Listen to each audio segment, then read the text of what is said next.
nagkabuko na tuloy. Isa po ngayon sa mga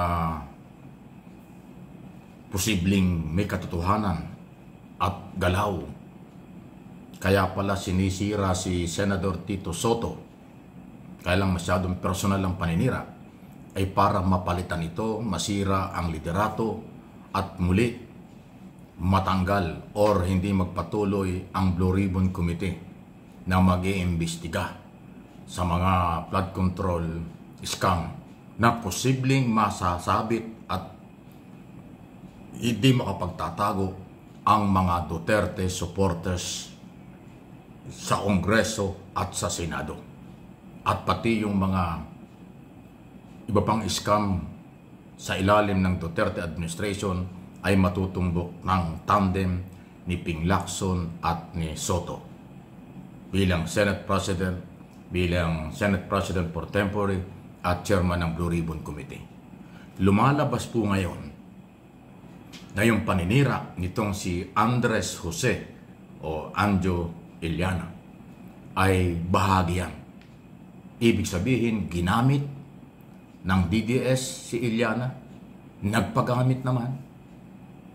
Kaya ho, personal na bagay ang inilabas na paninira sa pamilyang Soto.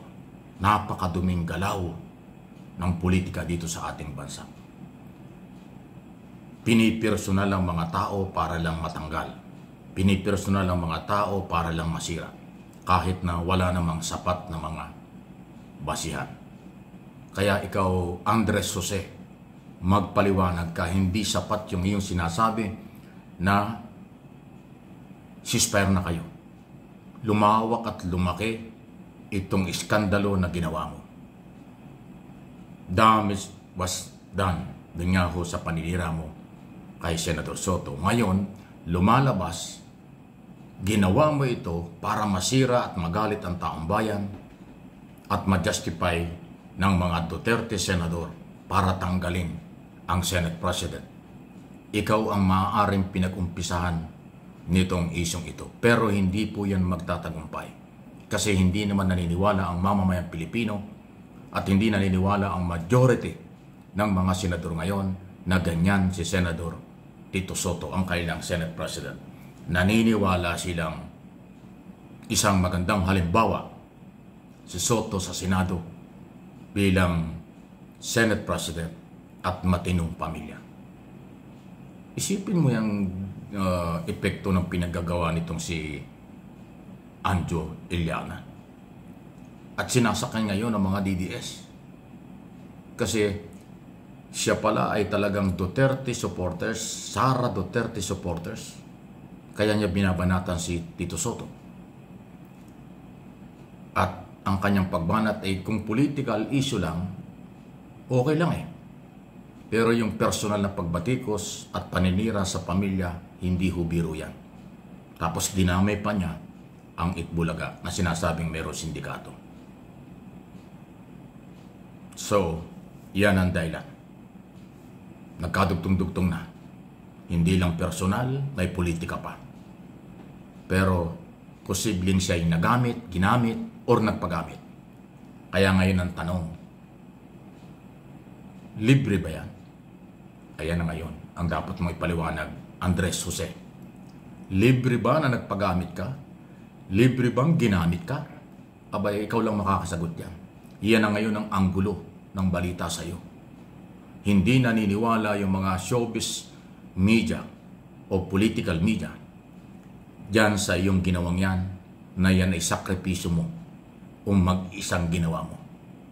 Mas naniniwala ngayon may nanggamit sa iyo at nagpagamit ka. Kaya nga ang tanong, libre ba yan? Kung libre yan, kawawa ka. Kung hindi ka kumita, nagamit ka lang. Pero kung kumita ka man o nagpagamit ka, aba, ay nasa iyo na yan. Kasi walang naniniwala sa iyo. Kaya kung nagamit ka at hindi ka kumita, naging kawawa ka ngayon. Nasira ang iyong kredibilidad. Sino pang mga butanteng Pilipino ang maniniwala sa iyo kung papasok ka sa politika? At kung magbabalik ka sa business, pati mga taga-showbiz mawawalan ng tiwala sa iyo at yung mga nanonood. Kasi ang pinasok mo ay hindi pangkaraniwang issue. At hindi yan mabubura ng pangkaraniwang ceasefire lang. Ang epekto sa pamilya ng Soto, nandun. Ang epekto kay Soto tungkol sa politika, nandun. Yung epekto ng paninira mo sa institusyon na Itbulaga television show, pinakamatagal, pinakamatandang television show, sinira mo. Malaki ang epekto nun. Yan ang, kung hindi mo alam, dapat mong inalam bago ka nagamit, bago ka nagpagamit. Kaya ang lahat ng tanong ay babalik sa iyo, Andres Jose. Hindi mo makukuha sa biro ito.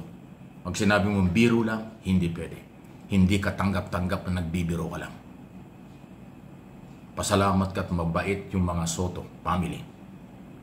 Kung ginawa mo ito sa mga taong iba ang pananaw at iba rin ang dating, delikado ang ginawa mo, Andres Jose. Iso lang, walang personalan. Real talk lang tayo. Dahil marami ang anggulo na lumalabas ngayon.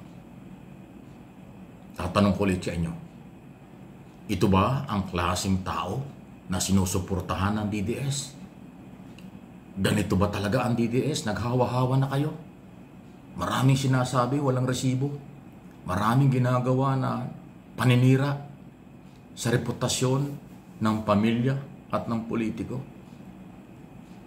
At ang siniraan ay hindi naman ho pangkaraniwang tao dahil Senate President, institusyon sa politika at show business.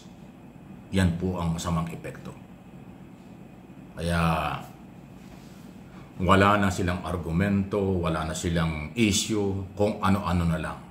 At yung mga nagpapagamit, kawawa kayo. Kayo ang mananagot. Yung lagi kong sinasabi, ignorance of the law excuses no one. Hindi pwedeng dahil lang hindi mo alam ang batas. Hindi pwedeng dahil lang wala kang alam. Ignorance of the law, yan ay pananagutan. May pananagutan. Hindi ito pananakot. Paalaala lang. Hindi naman ako nagkulang. Marami na tayong sinabing ganyan. Kapaalaala. Marami namang hanap buhay na legal. Marangal. Pero kung gagawing hanap buhay ang ganitong klaseng pamimersonal sa kapwa para lang sumikat, para lang magamit, para sa political interest o kung anumang interest, mali po yan. No one is above the law. Ayan, So, share po ninyo, like po ninyo ang ating lahat ng mga video at doon sa hindi pa, subscribe na rin para manatili po tayong magpapatuloy ng pagbibigay ng mga analysis, opinion sa mga nangyayari sa ating bayan at sa ating bansa.